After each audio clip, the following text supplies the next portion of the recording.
clase de hoy vamos a ver la Inglaterra normanda y bajo los angevinos o Plantagenet. Bueno, empecemos con justamente la conquista normanda, que va a ser la última conquista. Ya vimos que en la batalla de Hastings, Guillermo el Bastardo, duque de Normandía, va a derrotar a Harold Godwinson y va a conquistar Inglaterra, que va a ser la última conquista que va a sufrir de una potencia extranjera, Inglaterra, en 1066, hace prácticamente 1000 años, ¿no? Vamos a hablar un poco primero de Guillermo. ¿Quién es este personaje, no? Guillermo era el hijo bastardo de Roberto el Magnífico, duque de Normandía, habido con una chica humilde.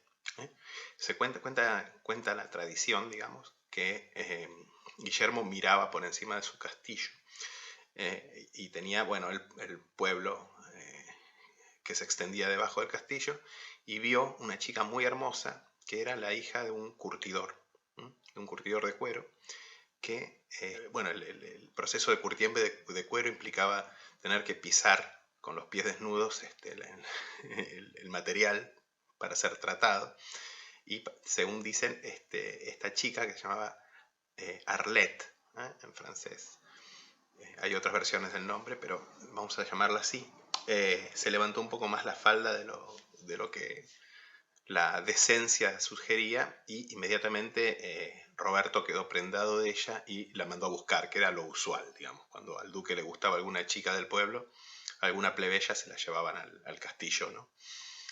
Pero Arlette ya marcó su diferencia porque dijo que solamente iba a ir, si se le permitía, entrar a caballo, medio como que le puso condiciones.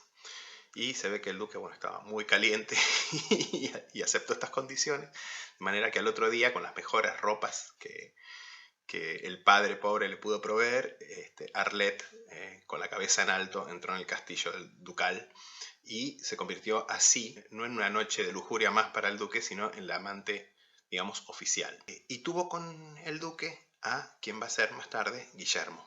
Por eso Guillermo el Bastardo, obviamente, porque el duque nunca se casó con ella, con Arlette. Pero más tarde, por una cuestión interna del ducado, Guillermo fue coronado duque entre los 6 y los 7 años. Era muy chiquito porque básicamente los varones de Normandía esperaban poder manejarlo para, obviamente, mantener el control del ducado durante la minoridad de él. Pero con el tiempo Guillermo se reveló como un personaje bastante particular, con una personalidad mucho más fuerte de lo que se esperaban.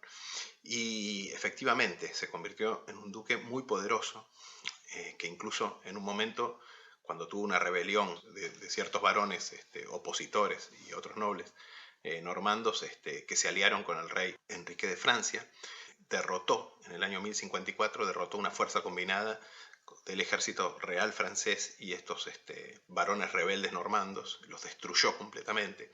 También pudo arrebatarle varios territorios a condes vecinos, etc. De manera que ya desde muy joven Guillermo mostró una capacidad militar extraordinaria. Bueno, piensen que los normandos fueron probablemente los mejores guerreros de su época, ¿no? Por la misma época en que Guillermo va a hacer todas estas hazañas y luego va a conquistar Inglaterra, otros normandos, por ejemplo, Roberto el Guiscardo, van a conquistar Sicilia y el sur de Italia. O sea, los normandos van a ser grandes protagonistas en toda esta exportación de la tecnología militar francesa y del feudalismo a otras regiones de Europa. Bueno, vimos que en 1066 entonces Guillermo derrota a Harold, el último rey anglosajón de Inglaterra, y efectivamente conquista Inglaterra, a la cual consideraba que tenía derecho, porque incluso había obtenido el juramento de Harold de que Harold iba a sustentar sus pretensiones a la corona inglesa. Y la conquista normanda de Inglaterra va a ser completamente diferente a todas las anteriores. De hecho, los normandos van a tratar a Inglaterra como un territorio conquistado.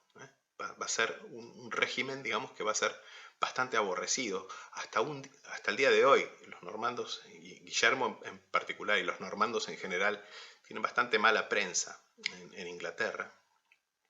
Lo quieren mucho los franceses, por supuesto, sobre todo los normandos, a Guillermo, e incluso, bueno, una de las cosas que dicen de él es que, a diferencia de otros duques y de otros reyes posteriores incluso, Guillermo tuvo una peculiaridad que fue tremendamente leal a su esposa, Matilde de Flandes.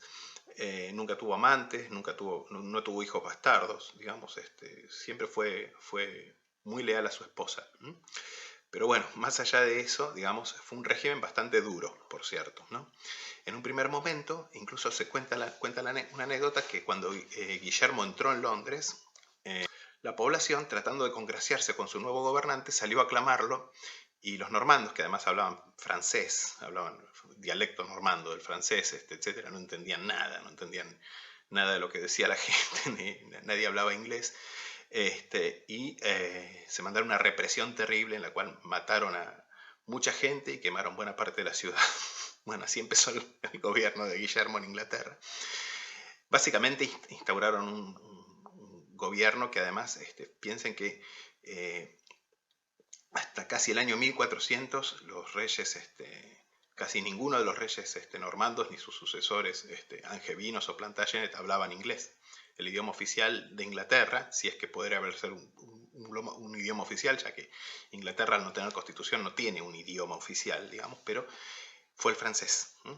Y esto, fíjense que hasta la época de Oliver Cromwell, en teoría, el francés fue el idioma oficial de Inglaterra, lo cual dio a cosas muy, muy graciosas como el llamado Law French, o francés legal o francés legista, que existió hasta el siglo XVIII, una cosa extrañísima, pero no me quiero detener mucho a hablar en esto, pero si ustedes miran los textos legales van a ver que las cosas están escritas en un francés cada vez más mal hablado, porque básicamente en realidad nadie ya lo hablaba el francés, sino que básicamente se escribía y lo aprendían los abogados nada más para los juicios, una cosa bastante extraña, ¿no? Y si uno lee un texto legal, incluso ya del siglo XVII, hasta la época de Oliver Cromwell era absolutamente obligatorio, digamos, encuentra cosas increíbles, ¿no? Como palabras, parece un cocoliche entre francés e inglés, básicamente, porque era un idioma que solamente se escribía en textos legales, etcétera, pero ya no se hablaba, ya no lo hablaba nadie. Pero sí, estos reyes normandos, ninguno hablaba inglés, prácticamente ninguno, ni los angevinos tampoco. Bueno, en un primer momento Guillermo quiso tratar de mantener a confirmar a muchos de los nobles anglosajones en sus posesiones de tierras y títulos, etc. Pero muchos que habían soportado o como se dice, apoyado la causa de Harold, fueron despojados de las tierras, ¿no? Y esta situación se produjo hasta más o menos el año 1068, en que se empiezan a producir las grandes rebeliones, ¿no? Morcar, el Earl, el duque de Northumbria se va a rebelar, etc.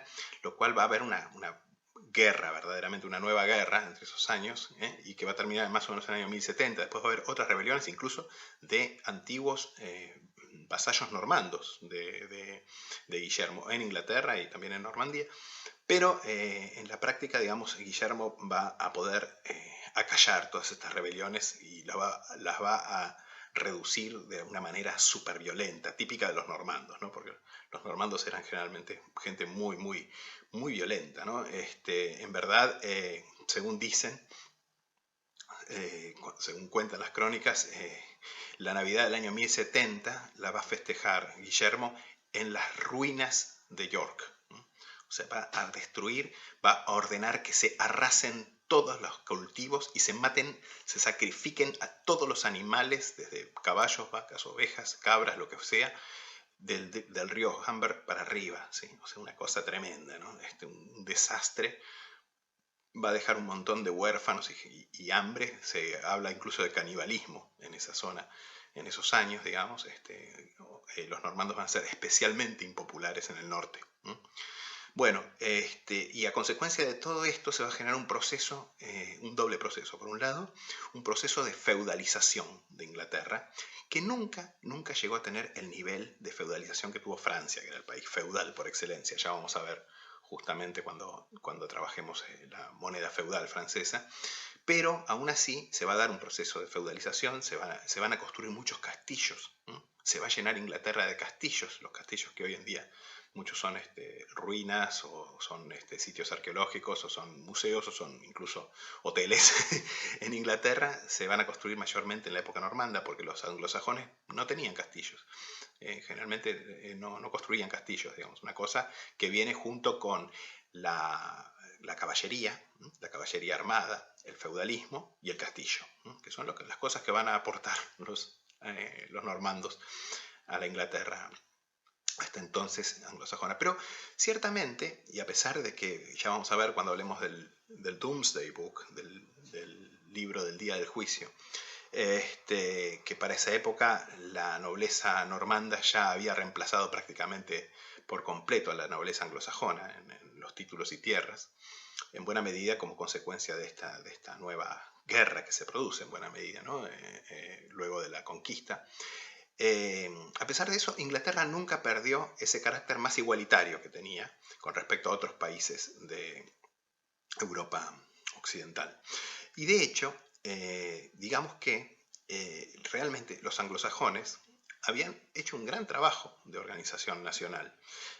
Y Guillermo no destruyó todo eso, sino que en buena medida la estructura de administración, si bien importó, y van a continuar importando los normandos, muchas instituciones propias del ducado de Normandía a Inglaterra, sin embargo la base de la administración súper eficiente que habían desarrollado los anglosajones a lo largo de todos los siglos que habían controlado Inglaterra se mantuvo, y en buena medida también se mantuvo un cierto igualitarismo social, ¿no? Porque la sociedad anglosajona era obviamente mucho más igualitaria que la sociedad feudal normanda o francesa en general y normanda en particular. Bueno, así tenemos que en el año 1080, en la Navidad de 1085 en realidad, Guillermo va a ordenar la redacción del llamado Doomsday Book, que es muy importante, es muy interesante porque es un gran censo que va a hacer Guillermo para cobrar impuestos, ¿sí? Pero Guillermo en realidad lo que hace es mantener la estructura administrativa de los anglosajones. De hecho, en lugar de realizar una feudalización completa del reino, estableciendo condados, ducados y qué sé yo,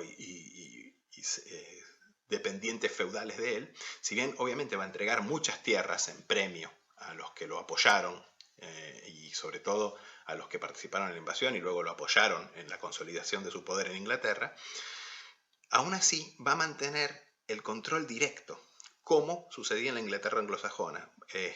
Va a seguir el país dividido en los shires o condados, digamos, pero el shire anglosajón es muy distinto del condado francés, por ejemplo, ¿no? Donde el conde básicamente es un sátrapa, o sea, es un gobernante casi autónomo, digamos. No, acá no, porque va a seguir con la la base administrativa de los shires, de estos condados, con sus sheriff, que eran delegados del rey, perdón, ¿no? De Guillermo, o sea, y de sus sucesores. Como vemos, bueno, obviamente en la famosa historia de Robin Hood, que es obviamente ficción, ¿no? Pero el sheriff de Nottingham, que eran oficiales del gobierno, eran como gobernadores. No eran verdaderos, no eran señores de esas tierras, sino que eran gobernadores nombrados por el rey normando. O más tarde Angevino, o quien fuera, digamos. Con lo cual, digamos, Inglaterra no va a perder totalmente su impronta anglosajona, digamos, pero sí va a tener una especie de estructura por capas. De la misma manera que el idioma inglés va a cambiar enormemente, porque como les digo, la élite hablaba francés. Todos estos nobles normandos que se van a establecer como los señores de Inglaterra, todos los reyes y todos los nobles que van por debajo de los reyes, van a ser normandos, ni siquiera se molestaban en aprender inglés, con lo cual, digamos, había una separación muy fuerte entre la clase noble y los que no eran nobles, digamos, que eran mayormente de origen anglosajón.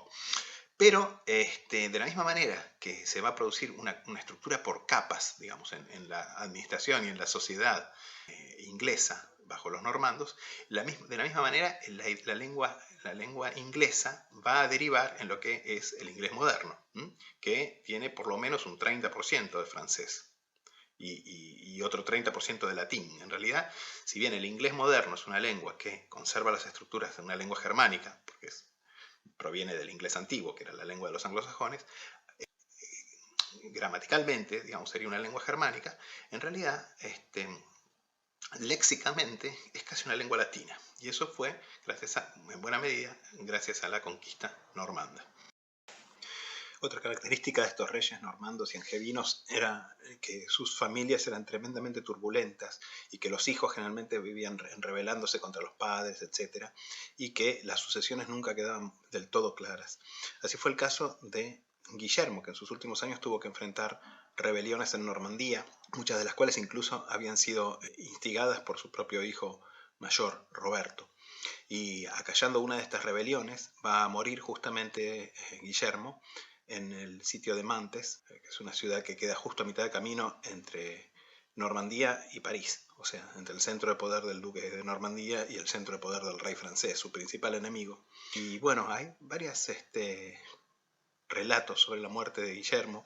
El más verídico dice que cuando fue llevado a Rouen, a la capital de Normandía, donde murió, y concretamente al momento en que murió Guillermo, también es bastante característico de la situación en la que vivían estos normandos, inmediatamente todo el mundo se escapó, dejó abandonado el cuerpo, todos los que habían estado junto a él, incluyendo varios de sus principales varones, etc., para ocuparse de los temas de la sucesión, de tejer las alianzas entre los tres hijos varones que dejó, vivientes que dejó Guillermo, con lo cual el cuerpo quedó abandonado varios días ahí, hasta que finalmente se apiadaron y lo llevaron a la catedral donde lo iban a enterrar, pero aún así el cuerpo de Guillermo era muy alto para la época, medía más o menos 1,78 m, pero una estatura muy elevada para la época.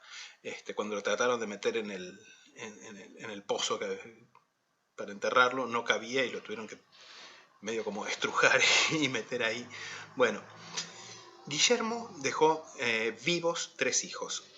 El mayor, Roberto, el siguiente que vivió, digamos, porque hubo otro en el medio de estos dos, pero murió antes que Guillermo. El siguiente fue Guillermo II, Guillermo apodado Rufus.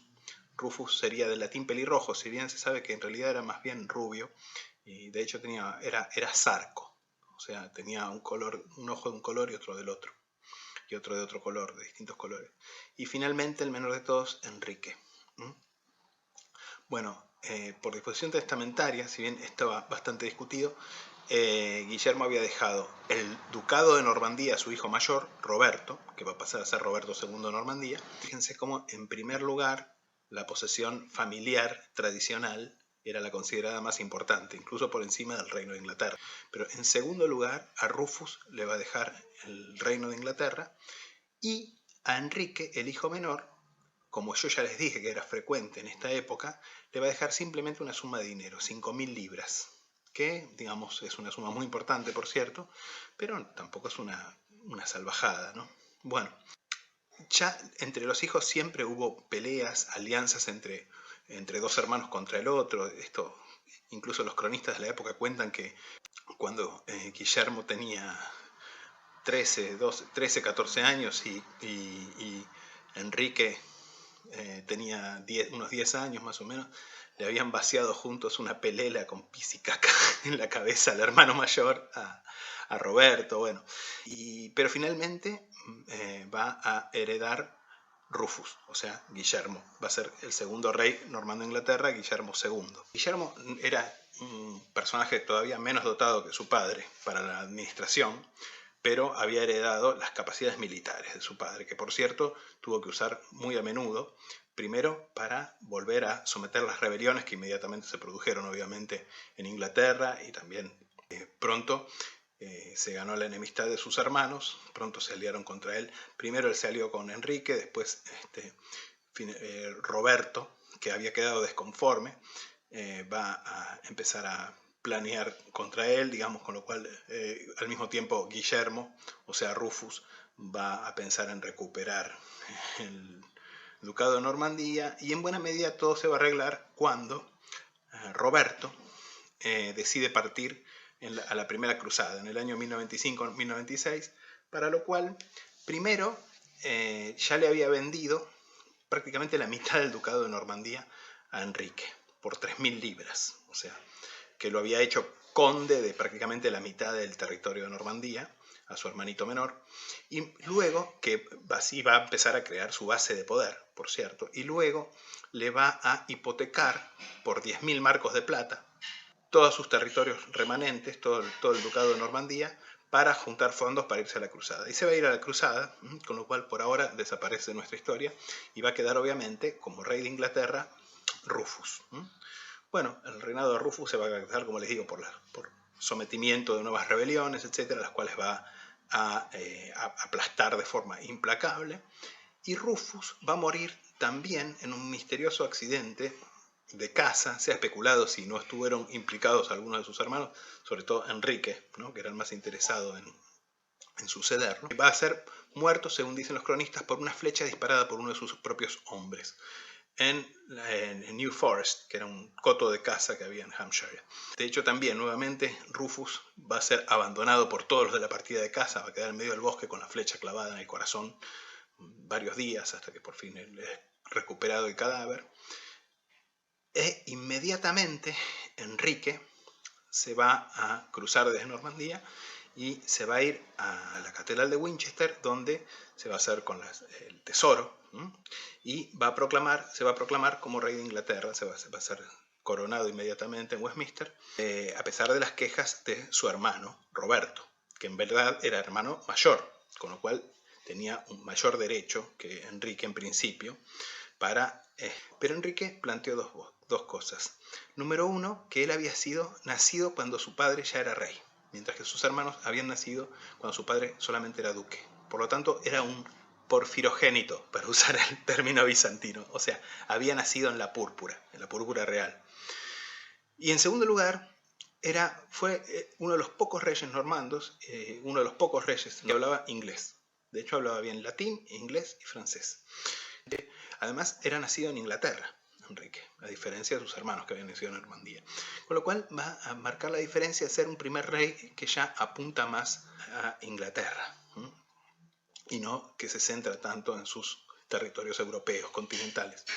Incluso, fíjense, se va a casar ese mismo año, en noviembre del año 1100, se va a casar con Matilde, que era la hija de Malcolm III, rey de Escocia, y descendiente de Alfredo el Grande, ¿sí? O sea que, en cierto modo, empieza a unirse aquí la sangre anglosajona, nuevamente con la sangre normanda, nada menos que la figura del rey. Y Enrique, además, va a exportar varias instituciones importantes desde el continente, como es, por ejemplo, la instauración del Exchequer. Que el Exchequer, su nombre deriva del francés échecs, que quiere decir ajedrez. Porque básicamente era una tabla de cómputo. Ya vimos cuando hablamos, ¿se acuerdan? Cuando hablamos de los jetons, que eran para la forma de cómputo. Bueno, que es una tabla de cómputo en la cual Enrique y sus sucesores van a computar los ingresos del reino. Que básicamente va a ser el Chancellor of the Exchequer, el canciller del Exchequer, va a ser el ministro de Economía. De hecho, hasta el siglo XVII, y de hecho hasta el siglo XIX en algunos casos, va a reunir toda una serie de muchas funciones, más allá del Ministerio de Economía, porque recién en 1660, cuando se funda el Banco de Inglaterra, se va a separar toda la parte financiera, y más tarde, en 1860, por ahí, cuando se crea el Departamento de Estándares de Pesas y Medidas, se va a separar lo que hace a la reglamentación de las medidas de peso, donde se guardaba justamente el patrón de la libra, de la yarda, etc. Pero básicamente esto apunta a una mayor organización. De hecho, justamente en su reinado, Enrique va a ser un gran administrador, más que un gran militar. Pero entre 1103 y 1106 va a invadir Normandía, va a derrotar a su hermano Roberto, y de hecho lo va a tener prisionero hasta su muerte. Con lo cual se impone también el dominio de Enrique, no solamente en Inglaterra, sino que aplicando todos los recursos de este reino, que ciertamente en el siglo XII, comienzo del siglo XII, es el más rico y próspero de Europa, va a consolidar todo su poder en todas las antiguas posesiones normandas, no solo en Inglaterra, sino también en Normandía y los estados vasallos de Normandía en el continente. Enrique va a comprometer a su hija de 6 años, Matilda, con el futuro Enrique V, sacro emperador de Alemania. una alianza que por un lado trae prestigio político a Inglaterra, a la Inglaterra normanda, y por el otro trae dinero al pobre Enrique V, que estaba quebrado y necesitaba para sus campañas y sus proyectos militares y de poder, que va a recibir una dote por Matilda de 6.666 libras, que era una muy buena suma de dinero para una dote, por cierto, en esa época. Además de Matilda, Enrique tenía un hijo mayor que era el heredero, que se llamaba Guillermo. Bueno, este Guillermo nunca llegó a reinar, porque en 1120, en noviembre de 1120, se va a producir una tragedia que va a crear la mayor crisis dinástica en la historia del reino. Ese año, el príncipe heredero, Guillermo, va a abordar un barco, el White Ship, el barco blanco, como se le llamaba, que era un barco de lujo, modernísimo, ¿no? Pero en la travesía del canal, que va de Inglaterra a Normandía, se van a emborrachar en el barco, van a estar todos totalmente borrachos y van a chocar contra una roca que es bien conocida en el canal, pero estos no la vieron porque estaban totalmente borrachos. Así que el barco se hunde, y a pesar de que en el otro barco que iba más adelante iba el rey con toda su comitiva, y escucharon los gritos y todo, no se preocuparon porque creyeron que estaban de jerga, y en realidad se estaban hundiendo y se ahogaron todos salvo un plebeyo que viajaba en el barco, que fue el que relató las cosas, pero básicamente en el equivalente, como dice un comentarista, en el equivalente a un accidente de tránsito de borrachos, se extinguió la vida del único heredero varón de la corona inglesa. Con lo cual, bueno, Enrique tuvo que afrontar esta crisis terrible y se quedó sin la posibilidad de un heredero varón. Porque Enrique tuvo como 15 hijos varones bastardos y unas 9 hijas bastardas también, pero la única otra hija legítima que le quedaba era Matilda. Y no tuvo más remedio que nombrar a Matilda, que poco después quedó viuda, como heredera al trono de Inglaterra.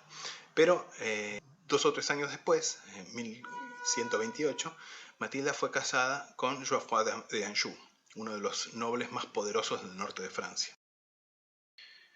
De este modo, Enrique se enfrenta a una situación bastante inesperada y lamentable, porque nunca antes en la historia del Reino de Inglaterra, ni tampoco en la del Ducado de Normandía, había habido una heredera titular mujer. Siempre habían sido hombres. Y esta situación se va a agravar por el hecho de que Geoffroy o Godofredo V de Anjou no tenía ningún tipo de apoyo en Inglaterra, ni tampoco en Normandía propiamente, con lo cual Godofredo y Matilda empiezan a exigirle a Enrique que, para sustentar la sucesión y darle una base de poder, le transfiera el control de varios castillos en Normandía, a lo cual Enrique se niega. A esto sigue una rebelión, alentada tanto por Godofredo como por Matilda, contra su propio suegro y padre, respectivamente, de muchos de los nobles normandos. Bueno, estamos en 1135, Enrique cruza a Normandía para tratar de someter esta rebelión y va a morir de muerte natural por una indigestión con lampreas ese mismo año, dejando así como sucesora, en principio, a Matilda, pero con el agravante de que no solamente era mujer, sino que además había alentado una rebelión contra su propio padre. En esta situación, un noble, Esteban de Blois, hijo, en verdad, nieto directo de Guillermo el Conquistador a través de su madre, que era Adela, una de las hijas de Guillermo el Conquistador, y que había sido parte de la partida que en 1120 se tenía que embarcar con el heredero de Enrique, y que se va a hundir en el White Ship, pero que no se embarca porque estaba indispuesto, según dicen, tenía descompostura, cagadera, como decimos nosotros, por lo cual se salva. Bueno, este Esteban, que era hijo, como les digo, de Adela y del conde de Blois, con quien Guillermo el Conquistador había casado a su hija, va a cruzar inmediatamente desde Normandía, se va a presentar en Winchester, donde su hermano, Enrique de Blois, era el obispo. Recuerden que en Winchester se guardaba el tesoro del reino de Inglaterra. Este le va a dar inmediatamente la llave del tesoro a su hermano, y va a ganarse los apoyos para luego dirigirse a Londres y ser coronado como rey de Inglaterra. Obviamente las cosas no van a quedar así, es el comienzo de la llamada Guerra Civil Normanda. En 1138, ya apenas 3 años después de la coronación de Esteban, Roberto de Gloucester, el medio hermano de Matilda, se va a rebelar contra Esteban, y en 1139 Matilda, con un enorme ejército de invasión, un ejército angevino, va a desembarcar en el suroeste de Inglaterra y va a empezar a ganar apoyo contra Esteban. En febrero de 1141 tiene lugar la batalla de Lincoln, donde Esteban es derrotado y hecho prisionero por Matilda. Matilda, poco después, se dirige a Londres, donde llega en junio de 1142, va a plantear que quiere ser coronada reina, de hecho va a ser reconocida, pero cuando, según la costumbre, se la llama a jurar que va a respetar las leyes de Eduardo el Confesor, las leyes que garantizan, digamos, los derechos de los ingleses, no solamente se niega, porque dice que no, que ella es reina absoluta, que no tiene ninguna ley por encima de ella que la pueda controlar, digamos, sino que además anuncia una fuerte alza de impuestos, con lo cual pierde todos los apoyos que había estado logrando en buena medida y poco después es expulsada de Londres y para colmo de males, mientras que su hermano, Roberto de Gloucester, medio hermano en realidad, porque era un hijo bastardo de Enrique I, estaba asediando a Enrique de Blois en Winchester, al obispo de Winchester, una fuerza militar del bando de Esteban, liderada por la propia reina Matilde de Boulogne, que era la esposa de Esteban, y el comandante aliado Guillermo de Ypres, un noble flamenco que peleaba en el bando de Esteban, no solamente van a romper ese cerco, sino que van a capturar al propio Roberto de Gloucester. Esto en septiembre de 1141, con lo cual la cuestión termina con un intercambio de Esteban, que no solamente es devuelto por el partido angevino a cambio de Roberto de Gloucester, sino que va a tener una segunda coronación como rey de Inglaterra. Bueno, la guerra va a seguir destruyendo el país, Inglaterra y Normandía. La guerra civil va a continuar durante una década. En 1142 incluso las fuerzas de Esteban logran asediar a la propia emperatriz Matilda en Oxford, y Matilda se va a escapar en medio del invierno con toda la zona nevada, se va a vestir completamente de blanco y camuflada, así va a poder escapar, y la guerra va a continuar y continuar y continuar, hasta que finalmente en 1152 la esposa de Esteban, la reina Matilde de Boulogne, muere. Al año siguiente muere Eustacio, el hijo mayor y heredero.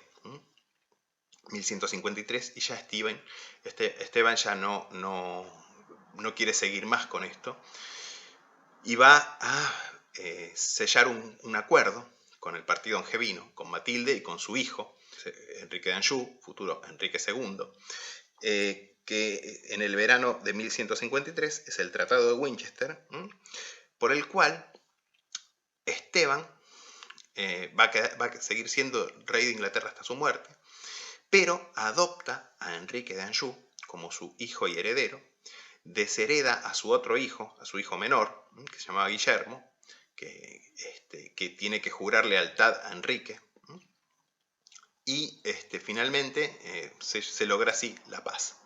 Bueno, en verdad Esteban va a morir al año siguiente, en octubre de 1154, y va a suceder al trono de Inglaterra Enrique II de Anjou, que es el que va a inaugurar así la llamada dinastía angevina o Plantagenet, que vamos a ver muy pronto en la segunda parte de esta clase.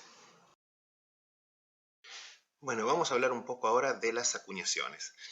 Pero antes de empezar con el tema preciso de las acuñaciones, quería discutir brevemente, si bien posiblemente acá no es el punto como para ponernos a discutir temas de metrología fina, porque básicamente es difícil esto, es mejor verlo escrito, sobre todo a partir de algunos artículos que pienso pasarle a mis alumnos, los de Nightingale, que son 3, y algunos otros sobre el tema, más algún resumen en castellano que yo voy a preparar también sobre el tema de la metrología del penique.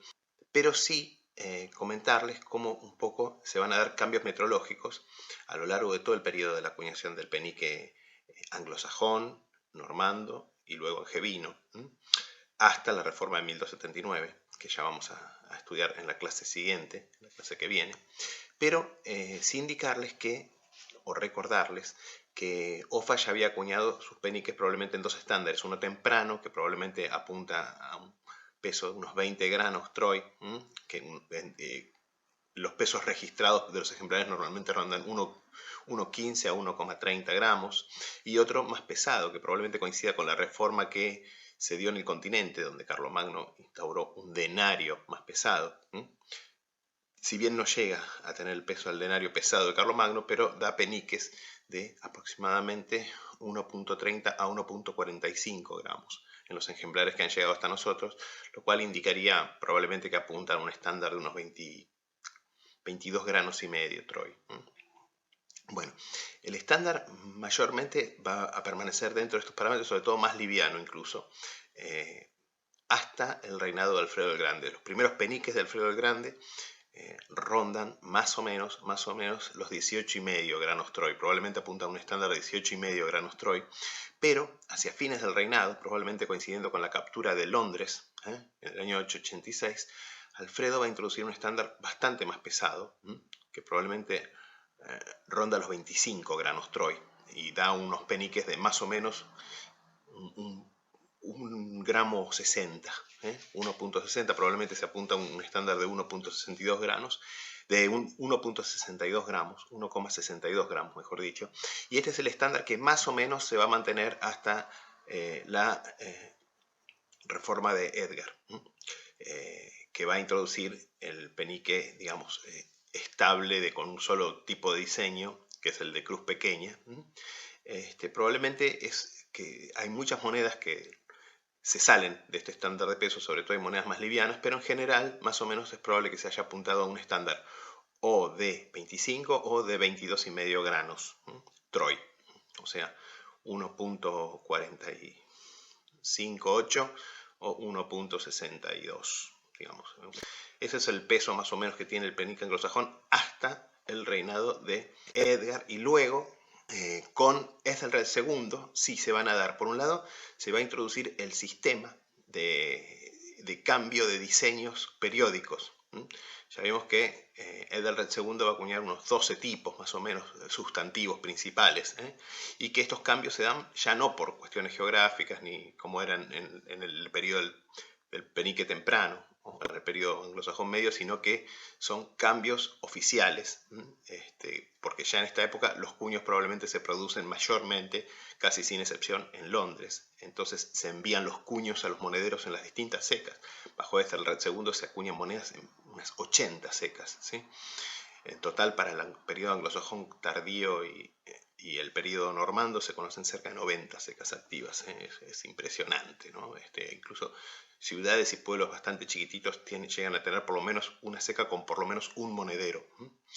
Pero bueno, Ethelred II sí va a introducir distintos estándares, porque sabemos además, por el del Domesday Book, que en la época anglosajona, por lo menos en la época de Eduardo el Confesor, que es la época a la cual se refiere en su primera entrada el libro del juicio, cada vez que se cambiaba el diseño de las monedas, y la gente obviamente quería tener las monedas con el último diseño para asegurarse que fueran frescas, digamos, los monederos pagaban 1 libra al rey, digamos, de impuestos, digamos, y además pagaban 18 chelines probablemente también por cada par de cuños. Hay varias entradas en el Domesday Book que nos cuentan cómo era in tempore re Eduardi, o sea, en la época de Eduardo el Confesor. Dice, por ejemplo, para Dorchester, dice, ibi erant duos monetari quisque eorum redens regi unam marca margenti et viginta solidos QMB. QMB es una sigla que quiere decir cuando moneta vertebatur, o sea, cuando se cambiaba la moneda, es decir, cuando se cambiaba el diseño de la moneda. Así, esto sería, aquí había dos monetarios o dos monederos, cada uno de los cuales pagaba o entregaba al rey un marco de plata o 20 sólidos cuando cambiaba la moneda. o 20 sueldos, sería, o sea, 20 chelines.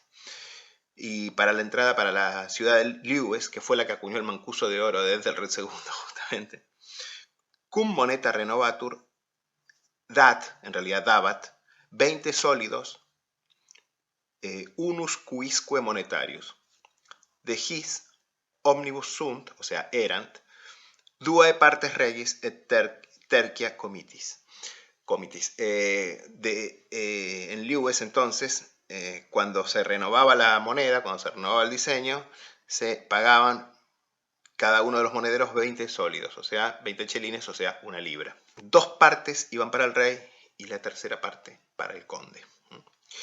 Bueno, el principal cambio que se va a dar, y que es lo que vemos en el que registra el libro del juicio, el Domesday Book, es que el rey pasa a recibir un impuesto, geld, que se llama de moneta, que lo pagan en realidad las comunas, o la ciudad o el condado, el shire, ¿no? Para decir, no confundir tanto con el término del condado europeo, del condado continental, digamos, sino que es el condado de corte anglosajón, el shire, ¿no? Y ya no lo pagan los monederos en principio. Y este impuesto varía de un mínimo de 1 libra, que este es el más bajo registrado para Pevensey, a 75 libras, que es el máximo que se registra en Lincoln.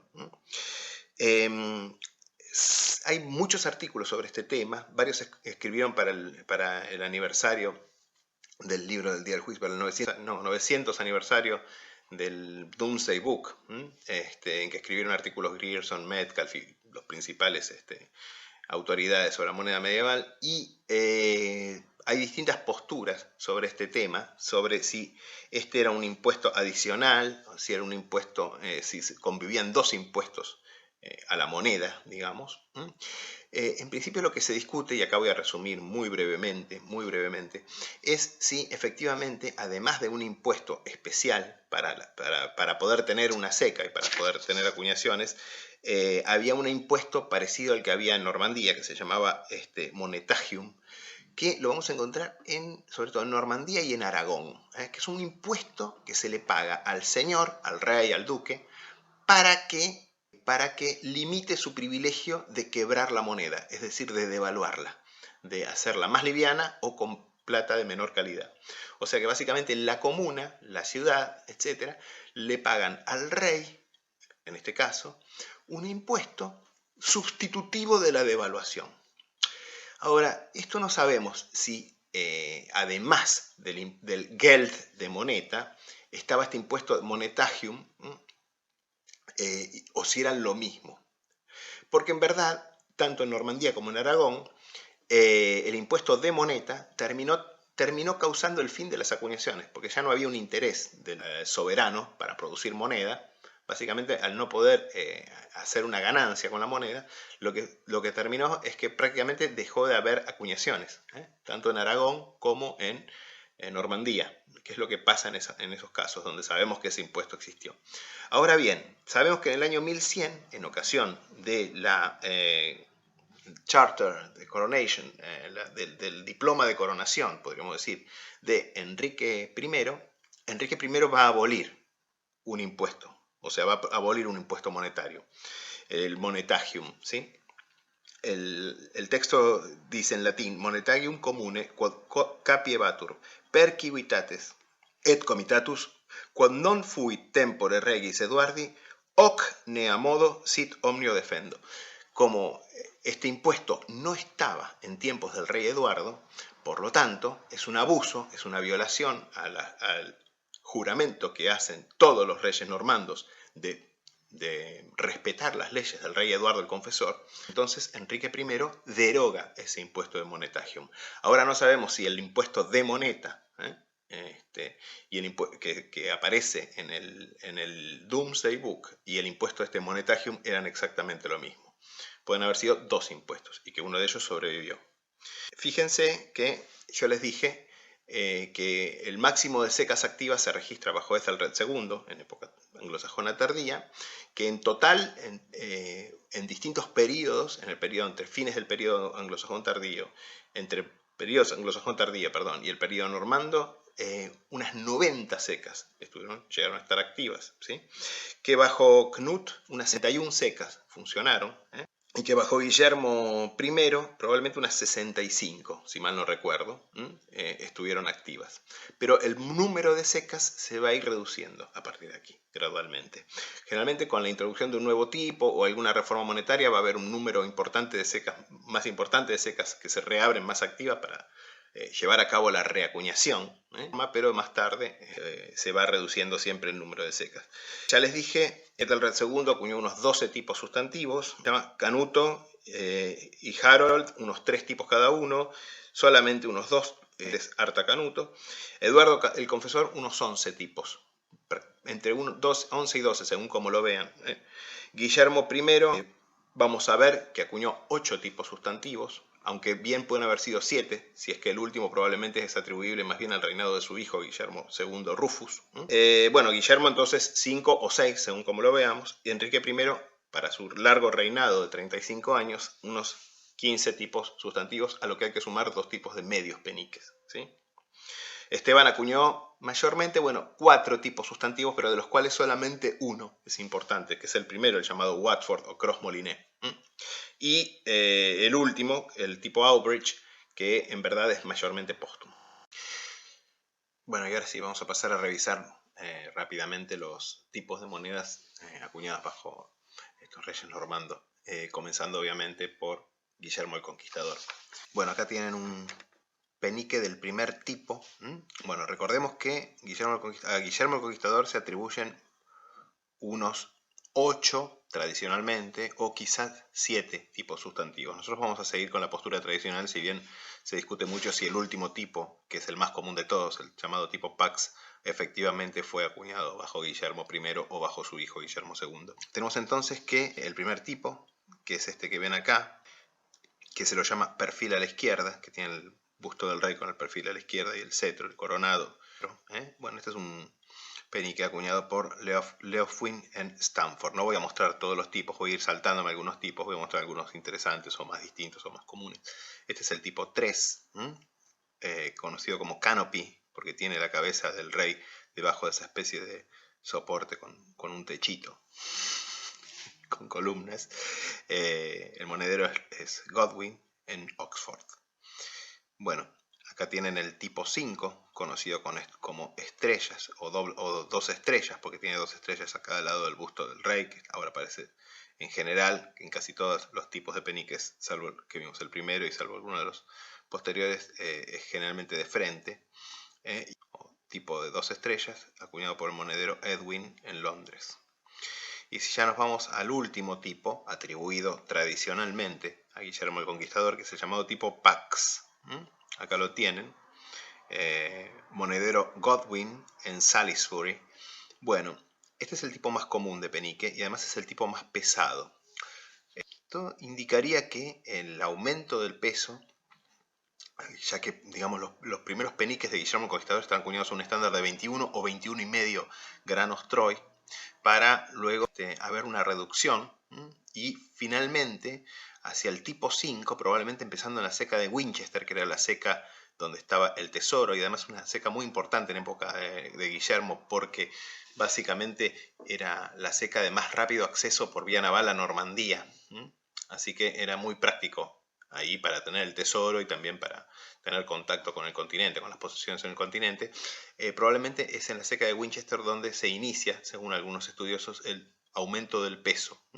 Y probablemente esto se asocia o ha querido ser asociado por autores como Grierson con la imposición del impuesto de moneta, o del monetagium, que al imponerse este tributo ya no es necesario reducir el peso de las monedas, sino aumentarlo. De hecho va a aumentar, estableciéndose primero un estándar probablemente de 21,5, luego 22,5 granos Troy, que equivale a los 32 granos de la torre, que equivaldría a justamente un pennyweight en el sistema de pesos de la torre, en base a una libra de 349,9, 350 gramos. Para la época del Domesday Book, sabemos que los monederos obtenían su beneficio acuñando un chelín y 2 peniques y medio, o sea, en total 14 peniques y medio de más por libra, con lo cual es lógico suponer que en esa época se acuñaban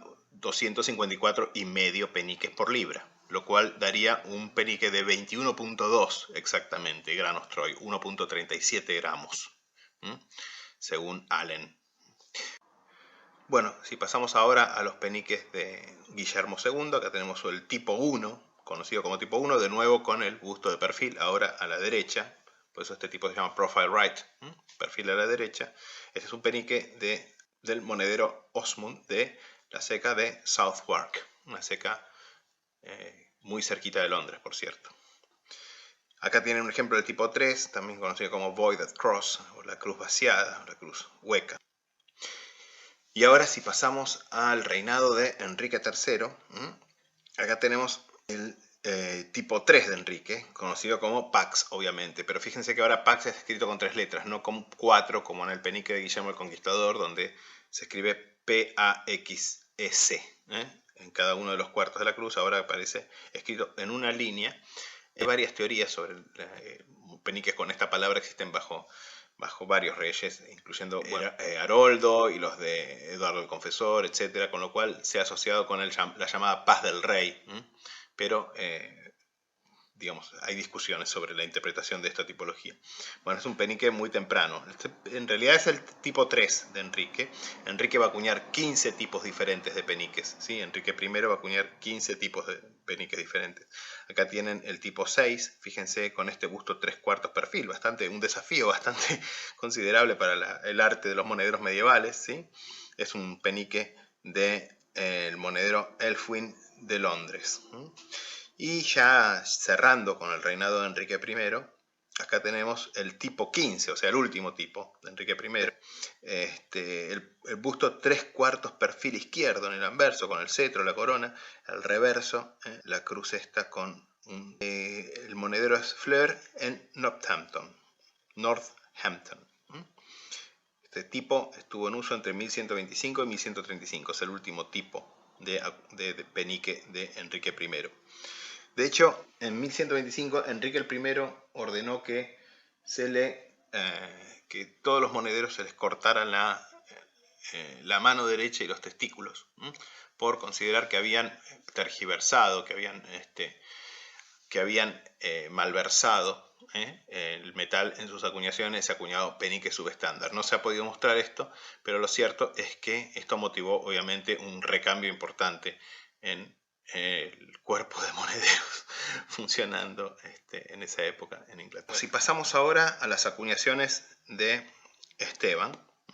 Bueno, Esteban, en verdad, las acuñaciones son bastante complejas, porque si bien acuñó 4 tipos que se consideran sustantivos, es decir, que fueron impuestos desde la capital a todas las cecas operativas, o a casi todas o a la mayoría de las cecas operativas, en verdad estos tipos sustantivos prácticamente se reducen a 2, uno de los cuales es mayormente póstumo.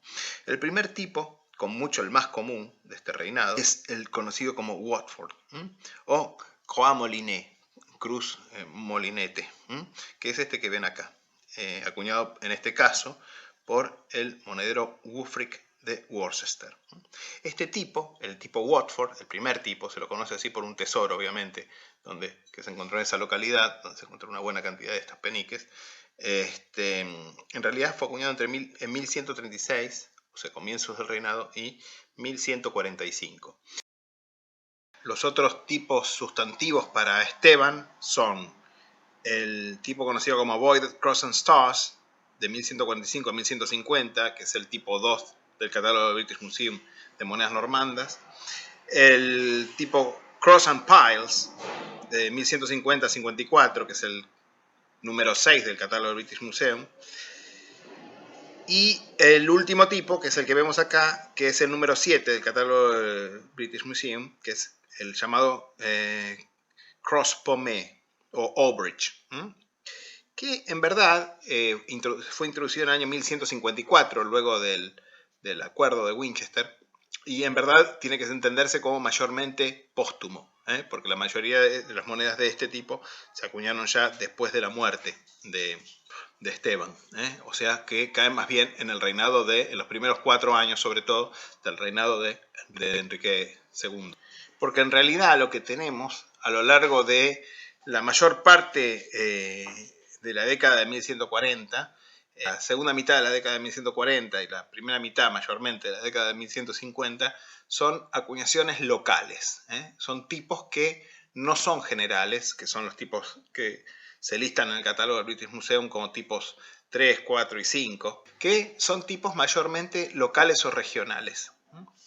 Entre estos tipos podemos citar, por ejemplo, las acuñaciones como esta, a nombre de Esteban y Matilda, en la ceca de York, que se datan en el año 1141, que son bastante raros, por cierto, y otros tipos locales que corresponden a una sola ceca o a una región, sobre todo. Y después hay que sí citar brevemente, muy brevemente, las llamadas acuñaciones baroniales o acuñaciones irregulares o locales de la guerra civil a nombre de, bueno, también de Esteban, de Matilda y otros líderes del partido angevino o de otros señores, varones, de ambas facciones, tanto de la facción de Blois como de la facción angevina. Así tenemos, por ejemplo, entre estas, este penique acuñado a nombre de Patricio, duque, Earl de Salisbury, en esa ceca, o este otro, también muy raro, a nombre de Enrique, Earl o duque de Northumbria. Este Enrique era el hijo del rey David I de Escocia. Bueno, pero estas monedas son realmente muy raras. Bueno, con el ascenso entonces de Enrique II al trono de Inglaterra, se inicia la dinastía angevina o Plantagenet, conocida como angevina obviamente porque el padre de Enrique ya no era de la casa normanda, sino justamente Godofredo V de Anjou, con lo cual hay un recambio dinástico. La dinastía angevina ciertamente marca el apogeo del reino de Inglaterra medieval, porque bajo los angevinos los territorios bajo control de esta dinastía no solamente se van a extender a la Inglaterra y Normandía, los territorios originales, digamos, de esta dinastía, de Normandía y el reino de Inglaterra, sino también que van a heredar, por un lado del padre de Enrique, los territorios del condado de Anjou, en el norte de Francia, y por matrimonio de Enrique, en 1152, 2 años antes de su ascenso al trono, Enrique se va a casar con Eleonor de Aquitania, la hija del duque Guillermo X de Aquitania, la heredera más rica de Europa, con territorios que se extendían aproximadamente a la mitad de la superficie de la actual Francia. Con lo cual, en 1154, cuando Enrique II y su esposa Eleonor de Aquitania son coronados reyes de Inglaterra, el imperio angevino se extiende desde Escocia hasta el sur de Francia. Bueno, en realidad Eleonor ya había sido reina de Francia, porque en 1137 se había casado con el príncipe Luis, el hijo de Luis VI de Francia, que ese mismo año, con la muerte de su padre, se va a convertir en Luis VII de Francia, con lo cual, a comienzos de año, Luis el príncipe y Eleonor son coronados como duques de Aquitania y a fines de año son coronados los dos como reyes de Francia. Pero las cosas no anduvieron bien en ese matrimonio, aunque tuvieron 2 hijas, ningún heredero varón, cosa que en un país con ley sálica, el país más machista de Europa probablemente, como lo es Francia, ¿no? 1500 años de ley sálica y luego jamás un gobernante titular mujer. Por un lado no tuvieron hijos varones y por el otro las cosas empezaron a andar mal, sobre todo cuando unos 10 años después de su matrimonio, cuando todavía eran muy jóvenes, por cierto, parten juntos hacia la Segunda Cruzada, en 1147. Y de la Segunda Cruzada, bueno, van a volver peleadísimos. De hecho, se dice que Leonor de Aquitania durante la cruzada se convirtió en la amante de su tío preferido, de su propio tío, el príncipe Raimundo de Antioquía. Y bueno, cuando vuelven tienen incluso un naufragio, escapan a ser capturados por los bizantinos, muchas aventuras terminan en el norte de África y luego logran llegar hasta Sicilia y luego llegan hasta Italia, donde piden la anulación al Papa y la van a conseguir después de varios pedidos de anulación en 1152. Francia se pierde así de incorporar todos los extensos territorios del Ducado de Aquitania a la corona, que habrían pasado a partir de los herederos de de que hayan tenido un hijo varón, Luis VII y Eleonora de Aquitania, pero el que va a adquirir todos esos derechos van a ser los Anjou por matrimonio de Enrique II, como les digo, con Eleonor, o Eleonora, Aliénor en francés. El reinado de Enrique II es un reinado bastante largo, se va a extender desde 1154 a 1189. Va a ser un reinado muy rico en eventos. Los dos principales o más centrales eventos del reinado son uno, el conflicto con Thomas Becket, arzobispo de Canterbury, y el otro, obviamente, la conquista normanda, o anglo-normanda, mejor dicho, de Irlanda. El primer evento que voy a tratar es ese, básicamente, muy brevemente, que sepamos que obviamente va a tener consecuencias numismáticas, porque a partir de aquí se va a dar el origen de las llamadas acuñaciones anglo-irlandesas, ¿sí? O sea, las acuñaciones previas de Irlanda en realidad no tienen mucha importancia porque son mayormente acuñaciones imitativas de las monedas, a su vez acuñadas por los vikingos a imitación de las monedas anglosajonas, que no las vamos a tratar acá realmente porque son monedas muy raras y no tiene mucho sentido estudiarlas acá. Nosotros la moneda irlandesa la vamos a tratar juntamente con la moneda inglesa a partir de las acuñaciones anglo-irlandesas. Hacia 1169, en verdad, la invasión anglo-normanda de Irlanda va a ser una especie de aventura privada de los nobles normandos de Inglaterra, que van a recibir cartas patentes de Enrique II, en principio, para proceder a la conquista de Irlanda. En esa época dividida en unos 12 o incluso 14 reinos de distintos orígenes. Bueno, básicamente más tarde recién, bajo Juan, el hijo de Enrique, uno de los hijos de Enrique II, los reyes de Inglaterra van a pasar a ser señores de Irlanda. Señores como Domini Hiberniae. O sea que Irlanda ni siquiera tenía el estatuto de un reino bajo los reyes ingleses. El otro hecho, como les digo, es que no tiene muchas implicancias numismáticas, por cierto, pero tiene, por supuesto, una enorme trascendencia histórica, digamos. De hecho es el hecho más conocido del reinado de Enrique, es el conflicto con Thomas Becket, arzobispo de Canterbury. Thomas Becket era hijo de uno de los mercaderes anglo-normandos más ricos. De hecho, en verdad, circulaba una historia muy graciosa sobre la maternidad de Becket, que habría sido hija de una princesa sarracena que se enamoró de Gilbert Becket, el padre de Thomas Becket, y que aprendió dos palabras, Londres y Gilbert, y vino desde Tierra Santa en busca de su amado, y se casó. Bueno, esa habría sido la madre de Becket. En realidad la madre de Becket era una noble, era una persona posiblemente de origen noble, Matilda se llamaba, era inglesa, ¿no? Toda esta historia no tiene ningún fundamento histórico, pero bueno, es muy divertida y se la cita mucho, e incluso en algunos libros de historia la he leído como que aparece como que una verdad comprobada. Bueno, como sea, en realidad Becket era uno de los mercaderes más ricos de Inglaterra a comienzos del reinado de Enrique II, y se hizo muy amigo de Enrique II al punto que incluso Enrique, a su hijo mayor, que se llamaba Enrique también, con quien tuvo muchos conflictos, como vamos a ver, incluso lo crió en la casa de su amigo Becket, de su amigo Thomas Becket. Bueno, en este sentido, Thomas Becket fue hecho incluso canciller de Enrique II, y como canciller se hizo famoso por su vida absolutamente fastuosa, lujosa. Se dice que cuando él llegaba en visita a alguna misión diplomática, iba precedido por todo un tiro de carros que llevaban sidra para regalarle a los pobres, todos los vestidos de sus sirvientes, un tren de caballos conducidos por sus sirvientes, otro tren de caballos conducidos por monos amaestreados, etc. Bueno, una cosa absolutamente fastuosa.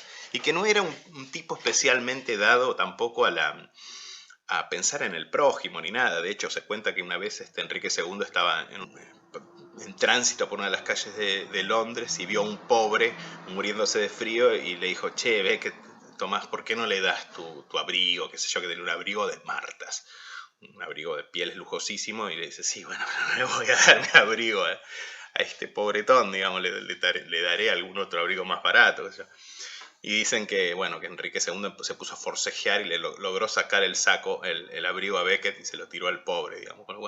Bueno, con lo cual, digamos, pero eran muy amigos, eran muy compañeros, el rey y Thomas Becket, hasta que Enrique II, que tenía muchos conflictos con el clero inglés, dice, no, bueno, estos hay que ponerlos en norma, hay que ponerlos, hay que ponerlos en obediencia a la corona, y no se le ocurrió mejor idea que nombrar a su amigo Thomas Becket como arzobispo de Canterbury, o sea, como cabeza oficial de toda la iglesia de Inglaterra. Pero en esto el pobre Enrique tuvo mala suerte, porque justamente conforme Thomas Becket fue nombrado arzobispo, sufrió una especie de conversión mística. De repente se azotaba, de repente repartía sus bienes a los pobres, de repente invitaba a los pobres a comer a su mesa, se sometía a largas horas de oración y penitencia, ayunaba, y cuando Enrique II le pide que someta efectivamente la iglesia a la corona, que entregue, por ejemplo, a todos los curas acusados de delitos para que tuvieran una condena civil, digamos, que ya no estuvieran exentos de la ley, digamos, como venían estando, qué sé yo, Becket básicamente le hace saber al rey que él ahora tiene un nuevo jefe, y ese nuevo jefe es Dios. Con lo cual, digamos, se empiezan a pelear y cada vez más se va agravando el conflicto, y el conflicto lleva a su punto culminante cuando en 1170 Enrique II decide coronar a su hijo mayor, Enrique, como rey adjunto, como rey junior, digamos, para lo cual a lo cual no solamente Becket se niega, sino que cuando Enrique II lo hace coronar por el arzobispo de York, el obispo de Londres y el obispo de Salisbury, que básicamente eran nada más que subalternos de Becket, Becket, como arzobispo de Canterbury, su superior, como arzobispo primado de Inglaterra, pasa a excomulgarlos a los tres, o sea, al arzobispo de York y a los dos obispos citados. Con lo cual ya Enrique no aguanta más y empieza a soltar su ira delante del público, hasta que en diciembre de 1170, en una reunión de su corte, exclama: «¡Pero es que no va a haber nadie que me libre de este sacerdote turbulento!». Bueno, esta explosión es escuchada por cuatro caballeros de su entorno, cuatro chupamedias, que la interpretan directamente como, no como una mera expresión de ira, sino como una orden a cumplir. Que posiblemente nosotros hemos tenido algún tipo de cosa parecida acá en la Argentina en un momento de la historia reciente. Bueno, se presentan estos cuatro caballeros el 29 de diciembre en Canterbury, en la Catedral de Canterbury, donde Becket estaba justamente oficiando misa en ese momento. Y bueno, lo increpan ante la absoluta imperturbabilidad del arzobispo. Uno de estos nobles saca la espada, uno de estos caballeros, y se la da en la cabeza. Acto seguido, ya sangrante en el piso Becket, los cuatro caballeros pasan a asesinarlo. Bueno. De repente, bueno, Europa tiene frente a sus narices un auténtico mártir, una persona que murió en defensa de la religión y de la iglesia cristiana, asesinado por unos modernos, entre comillas, o medievales en realidad, soldados romanos, digamos, que lo han matado como un Cristo, como mártir en defensa de la fe.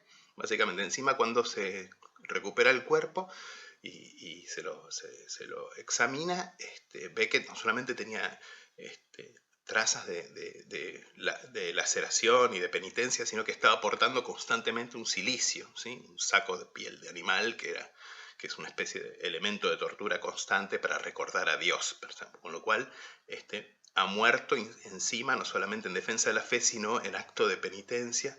Bueno, se convierte de la noche a la mañana en el santo más popular de Europa.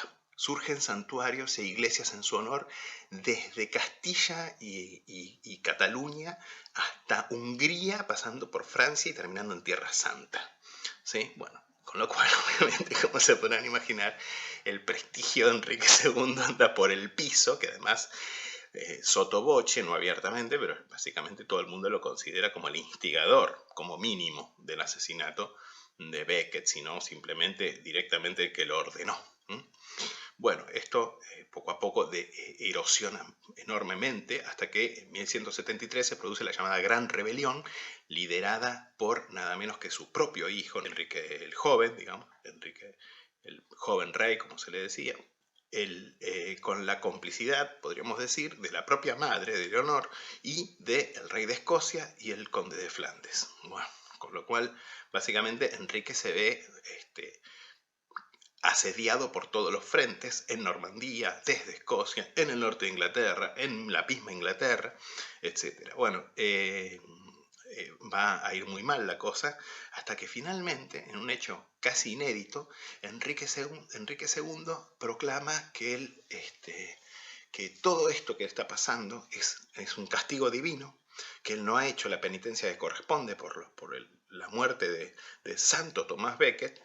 Se dirige solo, con un grupo de acompañantes mínimo, hasta Canterbury, donde se postra ante el lugar donde Becket fue martirizado, e inmediatamente proclama acto de arrepentimiento y pide ser azotado, donde va a ser azotado por los propios monjes de Canterbury, que le dan entre 80 y más de 300, según distintas versiones, latigazos. Deben haber sido bastante suavecitos porque no se puede sobrevivir a 300 latigazos, pero bueno, básicamente el rey de Inglaterra, ¿no? No sé si me entienden, ¿no? Donde es azotado, como le digo, entre 80 y 300 azotes, obviamente, luego de lo cual, milagrosamente, sus ejércitos se empiezan a imponer en todos los frentes, derrota a todos, a su hijo, el rey de Escocia cae prisionero, y finalmente, bueno, logra recomponer su reinado.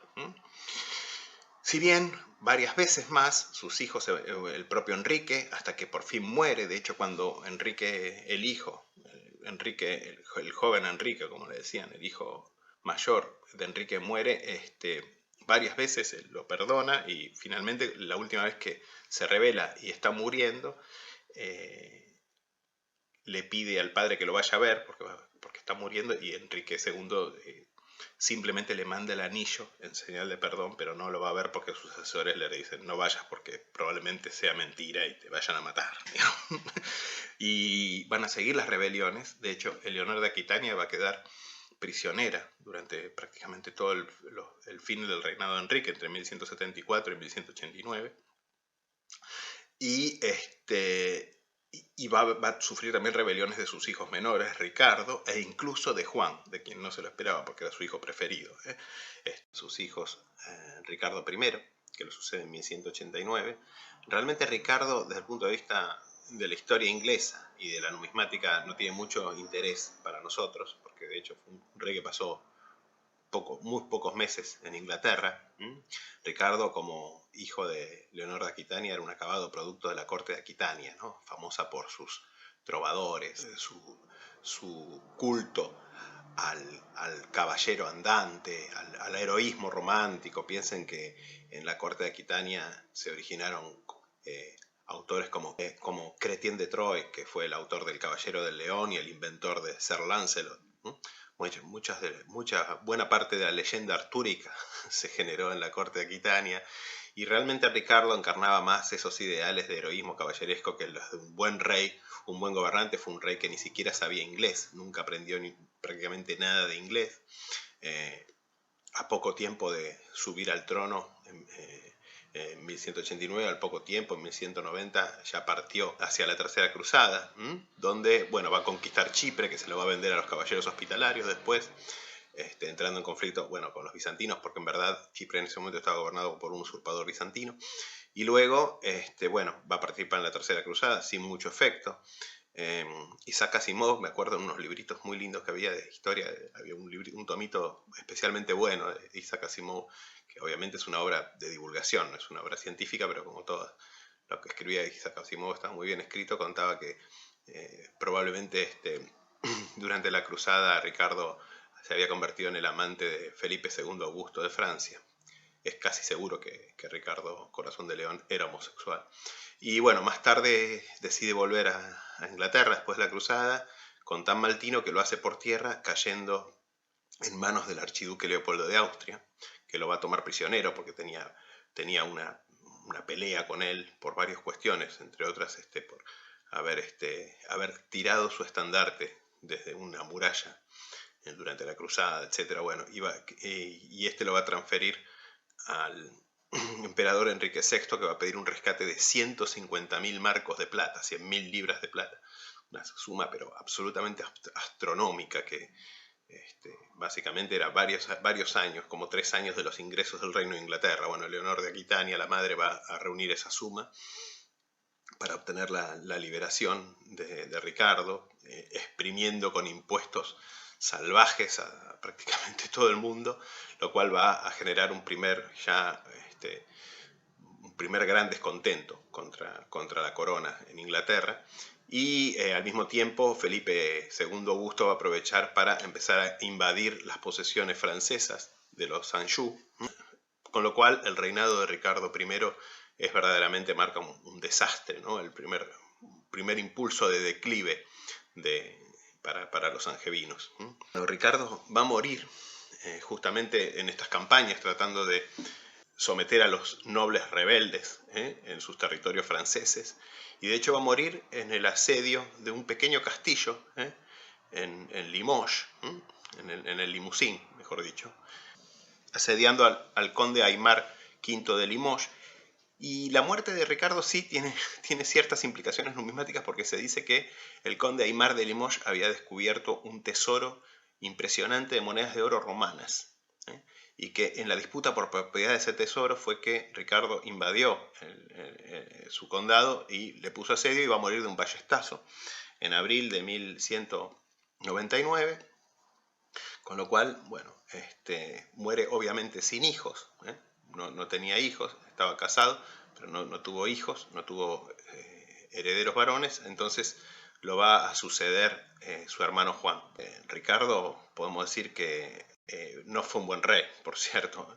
Tuvo muy buena prensa más tarde, ¿no? A partir de obras como Ivanhoe, de Sir Walter Scott, y la leyenda de Robin Hood, que lo pintan como un rey bueno, un rey justiciero, un rey cruzado, etc. Pero la realidad es que para Inglaterra fue un desastre como rey, y como les digo, era un rey que ni siquiera prácticamente no estuvo en Inglaterra y no hablaba inglés. Su hermano Juan Sin Tierra gobernó entre 1199 y 1216. No solamente va a perder Normandía y la mayor parte de los territorios franceses de los angevinos durante su reinado, sino que además tuvo que enfrentar una creciente oposición en Inglaterra, ¿no? Esta creció cuando Juan comenzó a elevar los impuestos para reunir fondos a fin de hacer frente a la guerra con Francia. En 1208, con motivo de una disputa por la nominación del arzobispo de Canterbury, el Papa Inocencio III lanzó un interdicto contra Inglaterra. Un interdicto básicamente es la prohibición a todos los sacerdotes, a todo el clero de un país, en este caso el Reino de Inglaterra, de oficiar cultos religiosos, oficiar ceremonias religiosas. Es una pena gravísima desde el punto de vista religioso, ¿no? Juan contestó confiscando tierras a la iglesia, y a consecuencia de ello, al año siguiente, 1209, fue excomulgado, lo que básicamente en la Edad Media equivalía un poco a perder la legitimación para gobernar. Hasta que se pensó convertir a Inglaterra, por un lado, el papado pensó convertir a Inglaterra en un feudo eclesiástico, un feudo del papado. Por el otro, Juan llegó a pensar en recurrir a una alianza con el califa de Marruecos y convertir a Inglaterra en una nación islámica. Bueno, mientras tanto, Juan iba subiendo los impuestos en Inglaterra para poder hacer frente a la guerra contra Felipe Augusto de Francia, que se lanza a conquistar los territorios franceses angevinos. Y si bien Juan estaba optimista con esta guerra, tenía pensado ganarla, digamos, en 1214 se produce la batalla de Bouvines, en que los angevinos son derrotados sonoramente por los franceses y pierden prácticamente todos los territorios, salvo la zona más sureña del ducado de Aquitania, que van a retener, pero básicamente pierden la mayor parte de los territorios en Francia. Toda esta situación, por un lado el interdicto, la excomunión de Juan, luego las derrotas, van a acelerar la crisis, y ya antes de la batalla de Bouvines se produce la llamada Guerra de los Varones. O sea, en general los varones es como se llama en Inglaterra a toda la alta nobleza, ¿no? En realidad no solo incluye a los varones, sino a toda la alta nobleza de Inglaterra. Esto va a tener por resultado que en enero de 1215, Juan, acorralado, tiene que firmar la famosa Carta Magna, que es la primera limitación a los derechos reales que se va a dar en un reino occidental, en los cuales Juan hace concesiones a la nobleza, al clero y también a los burgueses. Bueno, al año siguiente, Juan va a morir y va a ser sucedido por su pequeño hijo de 9 años, Enrique III. Enrique III va a tener históricamente el que hasta la edad moderna va a ser el reinado más largo de la historia inglesa. Largo y bastante desastroso también, como vamos a ver. El reinado de Enrique III, entonces, de 56 años, se va a extender de 1216 a 1272 y transcurrió en intentos fallidos del rey por recuperar los perdidos dominios franceses y también, sobre todo, en una gran guerra civil, que lo va a enfrentar con la nobleza, con los varones, que incluso llegan a derrotarlo, a Enrique, y tomarlo prisionero. Prisionero así, tiene que firmar las provisiones de Oxford, que es un documento que todavía recorta más los poderes del monarca, todavía más que la Carta Magna. O sea, si la Carta Magna parecía un escándalo, lo fue porque fue la primera, pero en realidad las provisiones de Oxford son todavía mucho más restrictivas de los poderes del rey. Y finalmente, en 1272 va a morir y va a ser sucedido por Eduardo I, que es el rey que podemos considerar como el primer rey bajo medieval inglés. Por eso lo vamos a ver en la clase, si bien sigue siendo la dinastía Plantagenet, lo vamos a ver en la clase siguiente. Antes de empezar a hablar de las monedas de Enrique II, Ricardo, Juan y Enrique III, vamos a aprovechar para comentar que durante el reinado de Enrique I, el peso del penique varió, hubo varias reducciones y revalorizaciones, etcétera, pero varió entre los 21 y medio y 22 granos de peso, granos Troy. Y este último peso de 22 granos se mantuvo mayormente durante el reinado de Esteban. El problema es que desde las últimas monedas, desde las últimas emisiones de Enrique I y obviamente todas las de Esteban y ni hablar las de la Guerra Civil, los cospeles tienden a ser irregulares, tienden a ser amplios y muy casi cuadrados a veces o de formas bastante irregulares, todo lo cual obviamente facilitaba los recortes de las monedas. En cuanto a la pureza, bueno, piensen que en general la pureza de los peniques anteriores, digamos, al siglo XIV, es bastante alta. Pero esto era por los distintos niveles de refinamiento que podía tener el metal, no porque se lo ligara con cobre. La pureza va de 94,2 a 96,3%. En las mediciones que se ha hecho para los peniques de la época de Enrique I. Bueno, básicamente esto es mucho más alto que la pureza esterlina, legal, mensurada, que es 92,5%. Ahora bien, entendámonos que no fue sino hasta comienzos del siglo XIV en que se introdujo la costumbre de purificar la plata al máximo y agregarle 16 peniques peso, digamos, por cada libra, para obtener así la pureza llamada esterlina, 92,5%. Lo que pasa es que la palabra esterlina, en realidad, deriva ya de la moneda a la cual se usaba, que era la moneda inglesa. O sea que la plata esterlina tomó el nombre de la moneda en la cual se acuñaba esa plata. Pero en realidad, ya desde antes, la plata inglesa se conocía como esterlina. Bueno, ya vimos que entre 1154 y 1158, en las secas de Inglaterra, se continuó acuñando a nombre de Esteban, el penique del tipo Albridge, que es el último tipo de Esteban, que en realidad, como yo ya les había adelantado, es mayormente póstumo. O sea que durante los primeros 4 años del reinado de Enrique II, se continuó acuñando la moneda a nombre de Esteban. El primer tipo de penique que va a introducir Enrique II va a ser el llamado cross and crosslet, también conocido como Tilby, por como es frecuente, este nombre lo recibe por un tesoro muy grande de estas monedas, de unos 6.000 ejemplares, que para la época es un tesoro grande, de estas monedas descubiertas en esta pequeña localidad de Tilby, en el Lincolnshire, en el condado de Lincoln. Un tesoro que se descubrió en el año 1807.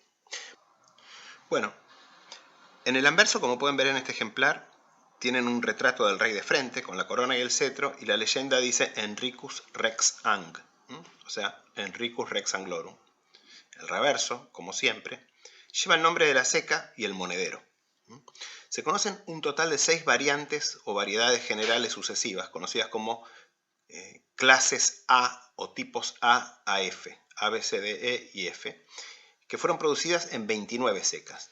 Van a ver que es una constante, que el número de secas se va reduciendo. Y en general, cuando encuentran que el máximo de secas lo van a encontrar justamente en el momento de la reforma, o sea, en el momento de la reacuñación. Porque básicamente al introducirse este tipo, el tipo Tilby, se demonetizaron las variedades anteriores. El peso de las monedas, de estas nuevas monedas Tilby, de los peniques del tipo Tilby o Cross and Crosslets, representó una mejora, ya que el peso, en teoría, digamos, aumentó medio grano, lo cual llevó el peso a los 22,5 granos Troy o 32 granos del sistema de la torre, lo cual equivale a un pennyweight, o sea, a un penique peso del sistema de pesos de la torre. Si bien, como los cospeles continuaron siendo irregulares, en muchos casos, en la mayoría de las acuñaciones, los cospeles tienden a seguir siendo irregulares, esto facilitaba los recortes. Bueno, este problema de los cospeles irregulares alentó, obviamente, la introducción de una nueva reforma, que va a tener lugar en el año 1180. Esta reforma es importante porque, entre otras cosas, centralizó la labor de los distintos monederos de una misma ciudad en un mismo edificio. Piensen que hasta esta época lo más probable es que los monederos trabajaran en su casa, en su propio taller o en su propia casa, independientemente.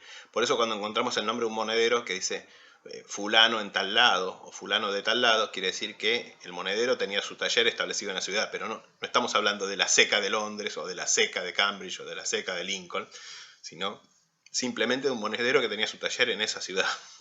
Bueno, a partir de la introducción de esta reforma en 1180, el penique de cruz corta, Short Cross Penny, sí pasan a centralizarse las acuñaciones en un solo establecimiento en cada ciudad.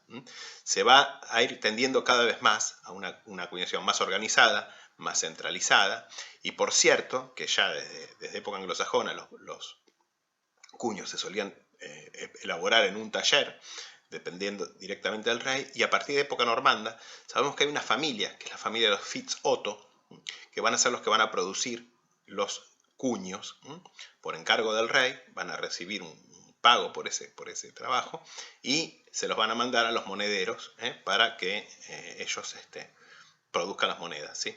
Bueno, las nuevas monedas, entonces, los peniques short cross o de cruz corta, presentan un retrato bastante similar del rey a las anteriores, aunque con rasgos más maduros, obviamente, generalmente con barba, etc. Pero también con el cetro, la corona, en anverso y en reverso, el nombre del monedero y la ceca ahora aparecen en torno a una cruz hueca doble, corta. Hueca o lineal, ¿no? Una cruz pomé, lineal, cantonada de 4 crucecitas que podemos decir en forma de X. Las acuñaciones de los peniques short cross van a continuar sin cambios de diseño, produciéndose a nombre de Enrique II por más de medio siglo, hasta el año 1247. Si bien los numismáticos ingleses identificaron 8 variedades principales o clases y docenas de variantes y subvariantes. Y estas caen dentro de lo que son los reinados de Enrique II, 1180-89, Ricardo I o Ricardo Corazón de León, 1189-99, Juan, 1199-1216 y Enrique III, 1216 a 1247. En realidad, ya dijimos que las únicas monedas a nombre de Ricardo Corazón de León son los deniers feudales, acuñados en sus posesiones francesas, sobre todo los de Poitiers y Bordeaux.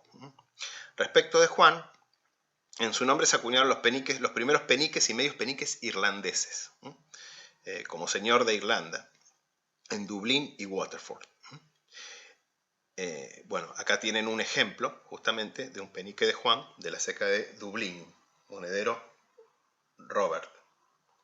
Esta moneda está acuñada entre 1207 y 1211. En 1247, finalmente, Enrique III va a lanzar una nueva reforma introduciendo el penique conocido como de cruz larga.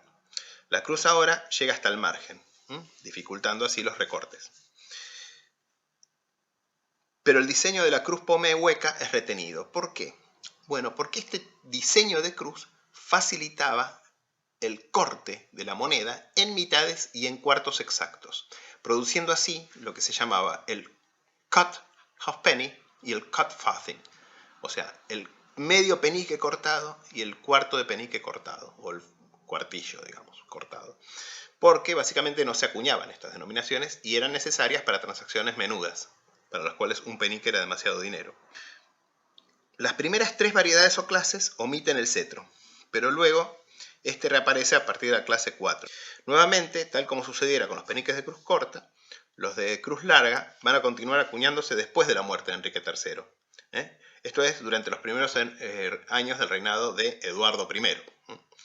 Y hasta la reforma de 1279, que vamos a estudiar en la próxima clase. Por cierto, la introducción del penique de cruz larga tuvo su contrapartida, esta vez de nuevo, en Irlanda, donde se van a acuñar peniques de cruz larga, pero con a nombre de los monederos y de las cecas irlandesas, y con la cabeza del rey dentro del triángulo, como ya habíamos visto en el caso de los peniques irlandeses de Juan. En el caso de Juan, peniques y medios peniques, que en realidad son más comunes los medios peniques. Acá tienen un ejemplo del monedero Ricard de Dublín. Bueno, y finalmente, en 1257, o sea, exactamente 10 años después de la reforma que introdujo el penique de cruz larga, Long Cross Penny, Enrique III va a intentar introducir una moneda de oro. Esta moneda va a ser el penique de oro o mancuso, porque tenía un valor de 20 peniques, que como vemos en el Domesday Book, era el valor que se daba al mancuso, que era una moneda de cuenta en realidad hasta entonces, que equivalía a 20 peniques, por lo tanto un 12avo de libra. El peso legal era el doble que el penique, o sea 45 granos troy, unos 2,92 gramos. Enrique III encomendó a su joyero, Guillermo de Gloucester, yo digo Gloucester para que ustedes sepan cómo se escribe en realidad, pero esto en inglés se pronuncia Gloucester, cuyo nombre aparece en el reverso de estas monedas como Willem on Lund. Pero la moneda fue un completo fracaso. Y ya el 24 de noviembre de 1257 los burgueses de Londres hicieron una presentación contra esta moneda, pidiéndole al rey que la dejara de emitir. De hecho, hacia 1265 el problema era que la moneda estaba subvaluada, porque ya el oro con que estaba acuñado contenía en realidad 24 peniques en lugar de 20. Con lo cual, la enorme mayoría de estas monedas fue fundida privadamente, destruida, y solamente 7 ejemplares han sobrevivido hasta nuestros días. Es una moneda muy rara y muy valiosa.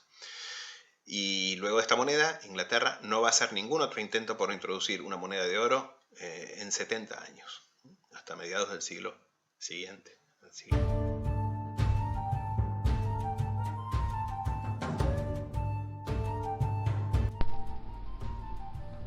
Bueno, vamos a ver algunas monedas de la dinastía Plantagenet de la época del penique. Acá tenemos justamente un penique del rey Juan, o sea, Juan sin tierra. Este es un penique de clase 5, subvariante A2. Bueno, como ven, yo ya les expliqué que las monedas durante los reinados de Juan, Ricardo I y Enrique III siguen todavía a nombre de Enrique II. Concretamente hasta el año 1247. Fíjense, así que Enricus Rex, con la cabeza de frente, con la corona y el cetro, y en el reverso es el Short Cross Penny, el penique de cruz corta. Así que tienen el nombre del monedero, que en este caso es Simon en Canterbury. Simon on Cant. o sea que es un penique de la ceca de Canterbury.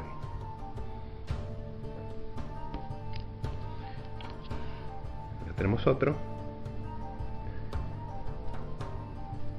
Este es un penique de la misma tipología, clase 7A.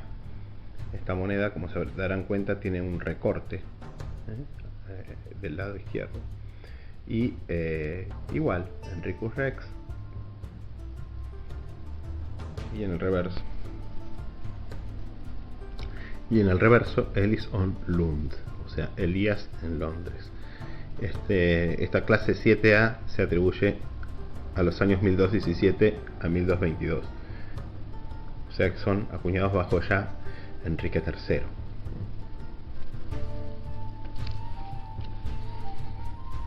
Otro penique, también de Enrique III, pero todavía con el tipo del penique de cruz corta, introducido por Enrique II en 1280. Este es un penique de la clase 7B, que es la más común porque se extiende de 1216 a 1243, y la ceca es Canterbury. Oncante, se llega a leer, no se llega a leer el nombre del monedero, o todavía mejor dicho no lo descifré. Parece empezar con D, pero no podría decir todavía qué monedero es. Si nos vamos a los peniques de cruz larga, recuerden que estas monedas fueron introducidas en la reforma de 1247. Fíjense, acá tienen un penique de la clase 1, no tiene el cetro, así que es una moneda de en torno a 1250 aproximadamente, clases 1 a 3, digamos. El monedero es uno de los más comunes de esta emisión, Nicole en Londres, Nicole on Lund. Ahí se lee bien Nicole. Y si seguimos, acá tenemos uno de la clase 3B, todavía también sin cetro. Este es un penique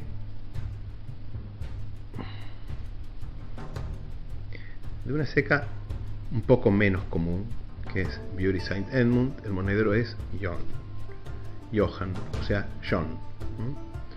John en Villa Sancti Edmundi, que es como se decía en latín, Bury St. Edmund, que era, como yo ya les expliqué hace dos clases, era el lugar de enterramiento y santuario de San Edmundo, el último rey anglosajón previkingo de Anglia Oriental. Y nos vamos a la última, ya con el cetro, porque básicamente es un penique de la clase 3B.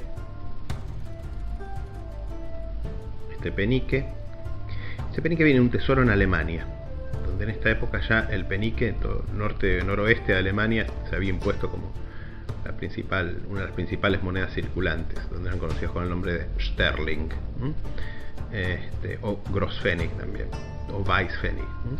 Es un penique también, obviamente, de cruz larga, clase 3B, ya con el cetro, y el monedero es Gilbert on Can, Gilbert en Canterbury.